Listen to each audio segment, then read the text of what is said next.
Hello all. Today we will start another segment called In the News. We will take top 5 news from Google News and report them to you. Let's jump right into the news.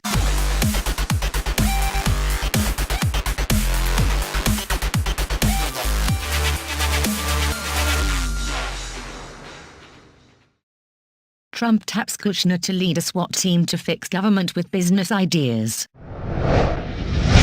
President Trump plans to unveil a new White House office on Monday with sweeping authority to overhaul the federal bureaucracy and fulfill key campaign promises such as reforming care for veterans and fighting opioid addiction by harvesting ideas from the business world and potentially privatizing some government functions. In a White House riven at times by disorder and competing factions, the Innovation Office represents an expansion of Kushner's already far-reaching influence. The 36-year-old former real estate and media executive will continue to wear many hats, driving foreign and domestic policy as well as decisions on presidential personnel. He also is a shadow diplomat, serving as Trump's lead advisor on relations with China, Mexico, Canada and the Middle East. The Innovation Office has a particular focus on technology and data, and it is working with such titans as Apple Chief Executive Tim Cook, Microsoft founder Bill Gates, Salesforce Chief Executive Mark Benioff and Tesla founder and Chief Executive Elon Musk. The group has already hosted sessions with more than 100 such leaders and government officials. Trump sees the Innovation Office as a way to institutionalize what he sometimes did in business, such as helping New York City's government renovate the floundering Wallman rink in Central Park, said Hope Hicks, the president's longtime spokeswoman.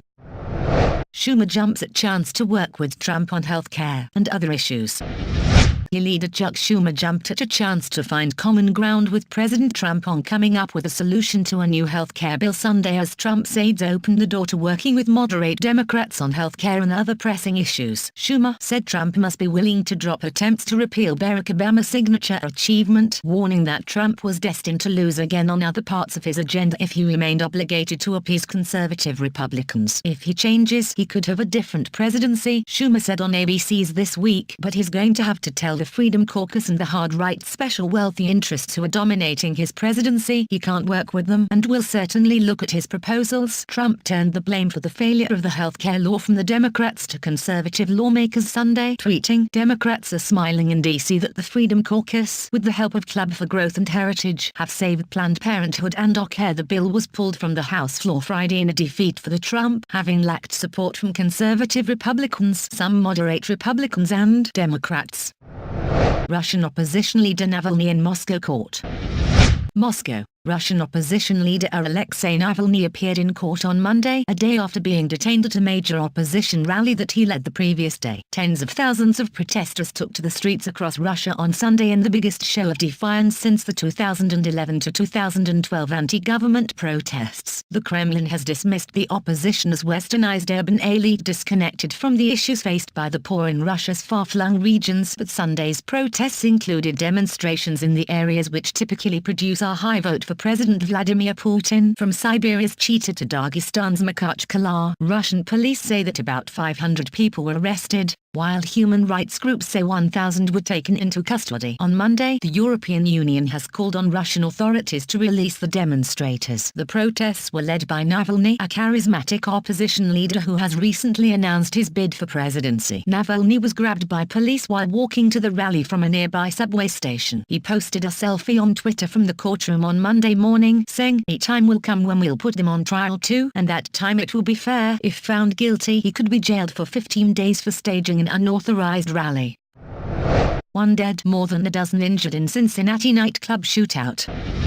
Cincinnati. A gunfight broke out inside a crowded Cincinnati nightclub early Sunday, leaving 1 man dead and 15 others wounded after a dispute among several patrons escalated into a shootout, authorities said. No suspects were in custody by late afternoon in the shooting at the Cameo Club, which has a history of gun violence, and police said there was no indication of any terrorism link. Cincinnati Police Chief Elliot Isaac said one of the wounded was in extremely critical condition, while a hospital spokeswoman said 2 victims were listed in critical condition. Police began receiving calls at 1:30 a.m. about gunshots at the club near the Ohio River east of downtown Cincinnati. Isaac said some 200 people were inside the club, one of the few hip-hop venues in the city for music and dancing. Isaac identified the dead man as 27 27-year-old O'Brien Spikes, but provided no other details. He said 15 others were injured, with some already treated and released from hospitals. What we know at this point in the investigation is that several local men got into some type of dispute inside the bar, and it escalated into shots being fired from several individuals, Isaac said. It wasn't clear how many people fired shots. Club patron Mauricio Thompson described a chaotic scene in which as many as 20 shots were fired as people scrambled to get away. He said there was a fight and people were yelling for security to intervene before the gunfire began. Once I got outside, people coming out bloody, gunshot wounds on them, some of their friends carrying them to the car, rushing them to the hospital, Thompson told WCPO-TV. It was just crazy. Isaac said the club has its own security operation that uses detection wands and pat-downs, but that police believe several firearms got inside. 4 officers were working security in the club's parking lot and some tried unsuccessfully to revive the man who died. Cameo's Facebook profile says it caters to college students on Friday nights, when anyone over 18 is allowed in, while Saturday's a grown and sexy night for ages 21 and older. The club has a history of gun violence, including a shooting inside the club on New Year's Day in 2015 and one in the parking lot in September of that year, city manager Harry Black said.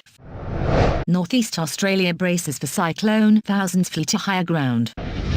Thousands of Australians fled their homes on Monday as a powerful cyclone bore down on coastal towns in Queensland, where authorities urged 30,000 people to evacuate low-lying areas most at risk from tidal surges and winds of up to 300 km per hour, 185 mph. Cyclone Debbie is expected to gather strength before making landfall in the northeast state early on Tuesday, with the Australian Bureau of Meteorology forecasting a Category 4 storm, just one rung below the most dangerous wind speed level. The growing alarm persuaded the state government on Monday to warn some 25,000 people living in parts of Mackay, a city 950 kilometers (590 miles) north of the state capital Brisbane, to head south to higher ground. Because of the intensity of this cyclone, we are very concerned at the moment at the prospects of a tidal surge in Mackay, State Premier Anastasia Palaszczuk told reporters. The evacuation from Mackay would be the biggest sin in Australia since Cyclone Tracy struck the northern city of Darwin in 1974. State authorities had already advised thousands of residents in 2 townships several hundred kilometers to the north of Mackay to leave their homes, though some were preparing to ride out the storm. Television images showed residents in areas around Townsville, about 400 kilometers to the north of Mackay, protecting homes and shops with sandbags and plywood boards. Palaszczuk warned it would be the most powerful storm to hit the state since Cyclone Yasi destroyed homes, crops and devastating island resorts in 2011. Authorities had set up 15 evacuation centers in safer parts of Mackay to provide shelter for those most endangered and least able to leave, Palaszczuk added. Far to the north in Townsville, some 3,500 people had left, and authorities asked 2,000 more people in the town of Bowen to also quit their homes. The Abbott Point coal terminal and ports at Mackay and Hay Point were closed until further notice, port spokeswoman Fiona Cunningham said. BHP Billiton suspended operations at its South Walker Creek coal mine, which is just to the south of the cyclone's expected path. Glencore said it was halting operations at the Collinsville and Newlands coal mines. Gales were already lashing the tourist resorts at Airlie Beach and the Whitsunday Islands. Townsville Airport was closed and airlines Qantas, Jetstar, Rex and Virgin Australia said they had cancelled several flights to and from the region scheduled for Monday and Tuesday. Queensland produces some 95% of Australian bananas, and while Cyclone Debbie is on course to miss the largest growing regions in the state's far north, analysts said heavy rains and strong winds could cause significant crop damage. The cyclone is expected to miss most of the region's coal mines, weather and mining data in Thomson Reuters Econ shows, and no major dry bulk vessels are in storm's path. Police blamed the wild weather associated with the storm for a traffic accident in which a 31-year-old female tourist died. Police did not give the woman's nationality.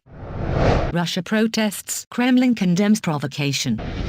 The Kremlin has responded to mass protests on Sunday by accusing the opposition of encouraging law-breaking and provoking violence. Some young people were paid to attend, a presidential spokesman said. But defiant opposition leader Alexei Navalny, one of hundreds of people held, was fined the minimum 20,000 rubles $350 and was not detained when he appeared in court on Monday. He repeated accusations of corruption against PM Dmitry Medvedev. The allegations were the main reason behind Sunday's protests, which drew thousands of demonstrators nationwide, including in St. Petersburg, Vladivostok, Novosibirsk, Tomsk and several other cities, as well as Moscow. At least 500 protesters were detained. Kremlin spokesman Dmitry Peskov, in the first comments by the presidency since the protests, said, "Essentially what we saw yesterday in several places, probably especially in Moscow, is a provocation and a lie." He said young people had been promised financial rewards in the event of their detention by law enforcement agencies. Mr. Peskov praised the appropriate, highly professional and legal response of the security forces and dismissed calls from the European Union on Monday that those detained should be released without delay. This is all for today. You can find all the sources in the description down below. Thanks for watching. Bye!